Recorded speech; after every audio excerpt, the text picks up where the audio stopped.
Welcome to the Fit 15 podcast show, where you'll find health and fitness inspiration, motivation, and information shared in 15-minute episodes. Tune in while getting a move on to make leading and enjoying the benefits of a healthy lifestyle almost too easy. It's the Fit 15. And now your host, Catherine Basu. Welcome to the Fit 15 podcast show. I'm your host, Catherine Basu. But today I am going to play out my dreams of running the Rick Dees Top 40. This is going to really date me, or I think Ryan Seacrest now does the weekly Top 40 song countdown on the radio. But it's going to be a little bit better, a little bit shorter, and I will explain all that to you now. So basically today's episode is episode 50 of the Fit 15. So we've had 50 episodes already. I wanted to do something special, and I thought what would be fun to help those of you who are new to the podcast, since the podcast isn't really all that old, because I release a new episode every day of the work week, would be to go back and look at the top 5 episodes out of the past 50 and help you review some tips from those, and also for those of you who are new, invite you to go check those out in more detail. And to make it better than Rick Dees Top 40 or Ryan Seacrest's Top 40 songs, there won't even be any commercials. So I hope you will join me in celebrating this 50th episode of the Fit 15 by tuning in for this fun countdown of the top 5. So the 5th most popular episode of the Fit 15 was Making Sense of Scientific Research with Dr. Amy Ryan. This episode was number 4, and I'm really excited that it's been one of the most popular episodes. I released it so early on because I knew I would want to refer back to it a lot. So what we talked about in this episode is how to make sense of scientific research, believe it or not. So some of the things that Amy and I talked about are tips to help you make sense of, especially studies that are talked about in the news, given the fact that the way that science works is not the same as the way that we as a society like to receive our information. So the scientific process takes a lot longer to get to the real answer and get to the truth. It's built on a body of knowledge and studies that happen over a long period of time, over several years, to really help show and build on one another that there is a cause and effect of something that's being studied.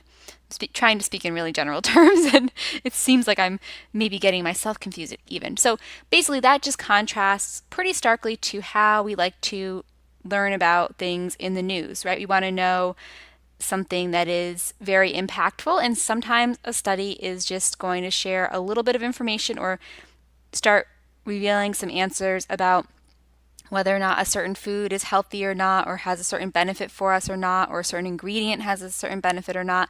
And it might not give a clear indication of whether or not that item really is the item we need to be buying in bulk or not, but we are perceiving that through the media because they try to hype up different stories. So you want to make sure you're looking more at trends versus these crazy headlines. And when you do see a headline that is very intriguing and it's science related and based on a scientific study, you want to go and check out that study for yourself. And you might go and try to find it and see that it costs something. So Amy's tip was to go to the library and see if you can get a copy of the study without having to pay, especially since a lot of the studies are funded by the government. So you've already paid for them with your taxes. So you might as well go and enjoy getting the information and making an assessment yourself of whether or not the headline is appropriate for the actual research that was done. So that was a good tip that Amy shared. And just looking at general parts of the study. So I don't want to go too long on this topic, but some things that we talked about were the dose that was used and what is the item that is being given to the people or animals being studied. So maybe the study in the news is talking about red wine being beneficial, but was red wine actually studied in the study, or was it an ingredient in the red wine that may or may not be effective when it's combined with other things in red wine.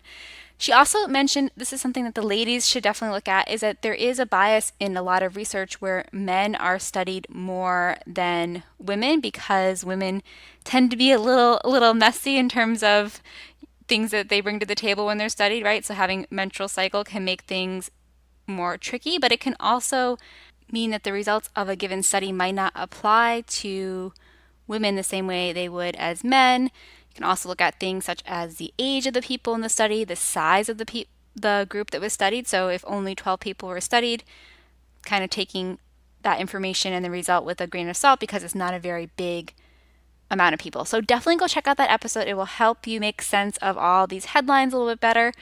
That was our 5th most popular episode. So congratulations to Dr. Amy Ryan for getting in the top 5, and I hope listeners will go check out that episode.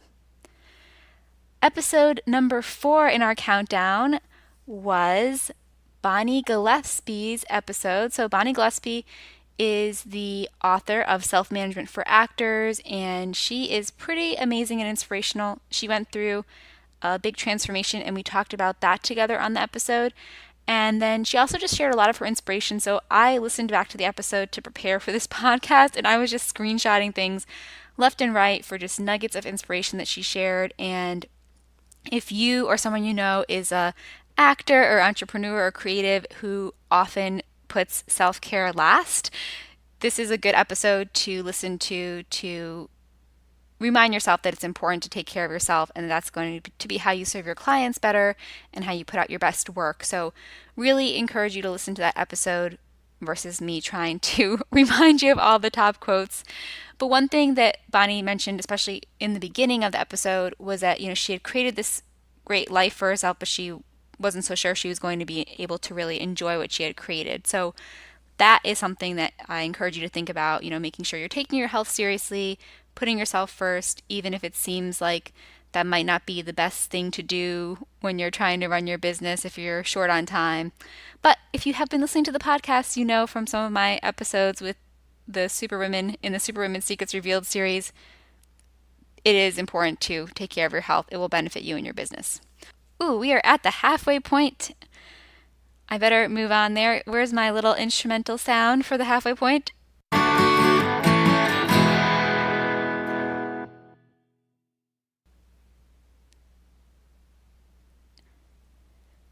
So for those of you who are new here, that sound means that we are halfway through 15 minutes, which is what I try to have my episodes be, 15 minutes in length, because I want you to get up and get moving with us so that you can start experiencing the many benefits of fitness for yourself, even if you don't have a lot of time.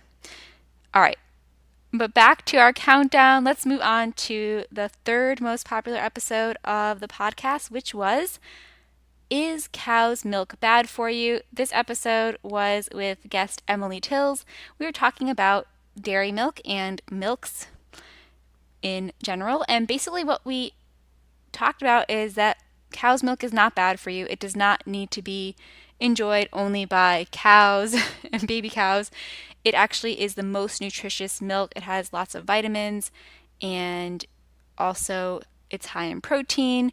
So because of those reasons, it is also a really good post-workout drink.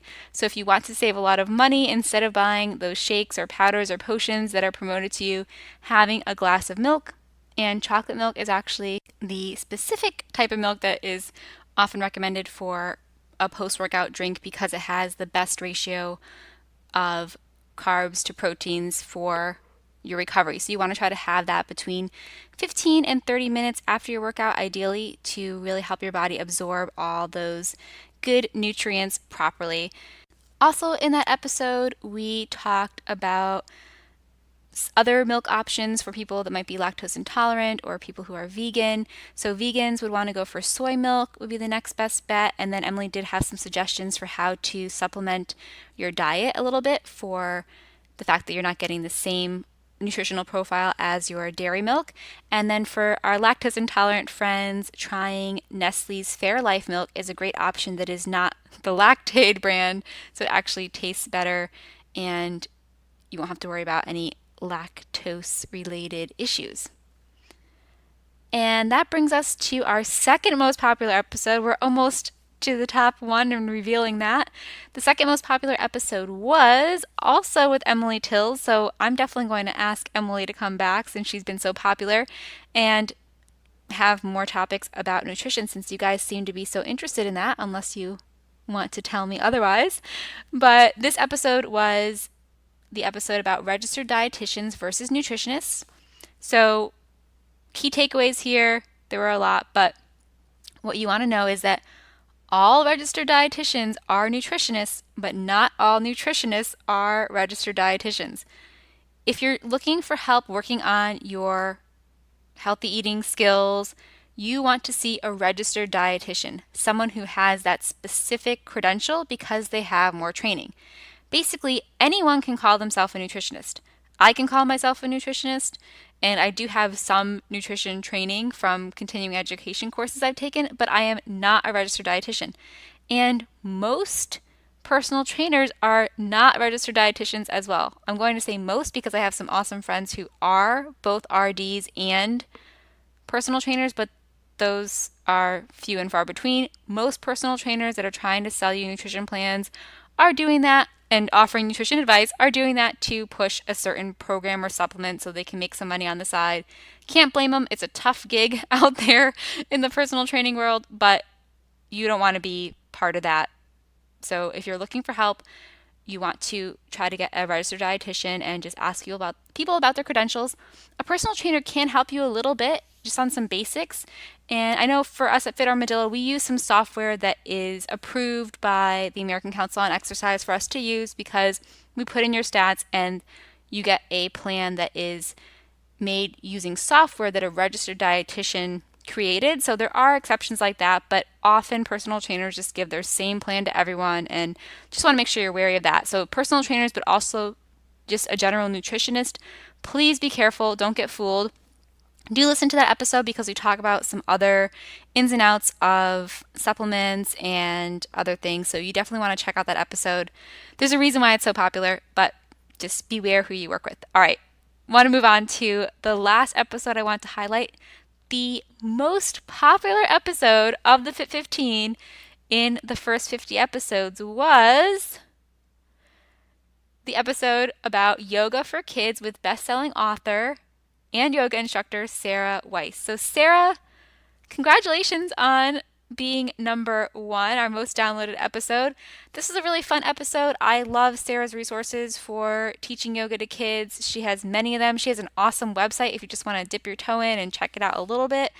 Basically, what we talked about is that, you might not think kids would be a good candidate for yoga on the surface because they're more flexible than we are, and we don't think that they're very stressed, but kids get overstimulated and they get stressed out too. And by providing them with the skills that yoga offers, we can really give them some tools that they can use for years to come to help manage their stress and try to make sure they're leading healthy lives as well. So, had a really great time chatting with Sarah. Obviously, it was a very popular episode, and kind of some basics I'll share with you here, but I do recommend you go check out Sarah's resources for yourself, is that yoga for kids is a little different because we make it a little bit more fun. It's not as serious. And so she did talk about some examples of how you could introduce kids to yoga. We talked about using props like stuffed animals and animal related props as you're going through the poses which have animal names, playing musical yoga mats, so going around and striking a yoga pose when you got back to your mat, fun things like that. So definitely not an episode to be missed. All right, guys, quick recount of all those episodes so you can go check them out in the order that you would like to review them. The 5th most popular episode was Making Sense of Scientific Research with Dr. Amy Ryan. 4th most popular episode was Self-Management for Actors with author Bonnie Gillespie. 3rd most popular episode was Is Cow's Milk Bad for You with Emily Tills. 2nd most popular episode was also with Emily Tills, and it was about registered dietitians versus nutritionists. And the most popular episode was Yoga for Kids with best-selling author and yoga instructor Sarah Weiss. Podcast guests, thank you and congratulations for making it to the top 5. I really appreciated you being a part of the podcast and would love to have you back if you ever want to join us again and share some more insights. And listeners, thank you so much for being a part of the show and helping me through these first 50 episodes. I appreciate you as well. If you've been enjoying the show and did not leave a review yet, head on over to iTunes to do so. And if you enjoyed the show, don't forget to subscribe, because my whole point of having the episodes be released 5 days a week is to get you moving 5 days a week. So having that reminder, even if you don't listen to the episode that day, seeing that notification that there's a new episode, I hope will serve as a reminder to you to get moving. That's my goal anyway. So subscribe, leave us a rating and review, share the podcast, and share your feedback. Head on over to fitarmadillo.com/podcast to tell me about the topics you want to hear about next. Okay, one last thing and then I'll let you go. If you are in Hermosa Beach today, Wednesday, April 18th, 2018, I am hosting a fun impromptu fun run. You can come join us anytime between 1 to 6 p.m. Get your fun run mile or miles in if you're an adult, and come back with a sparkly Fit Armadillo Finisher's Medal. So come on down and join us at the Farmers Market in Hermosa Beach today if you are around. And if not, don't forget to subscribe, and I will chat with you on the podcast tomorrow. Thanks for listening, and thanks for a great 50 episodes. Bye. Thanks for listening to the Fit 15. For show notes and more, visit fitarmadillo.com/podcast. See you next time.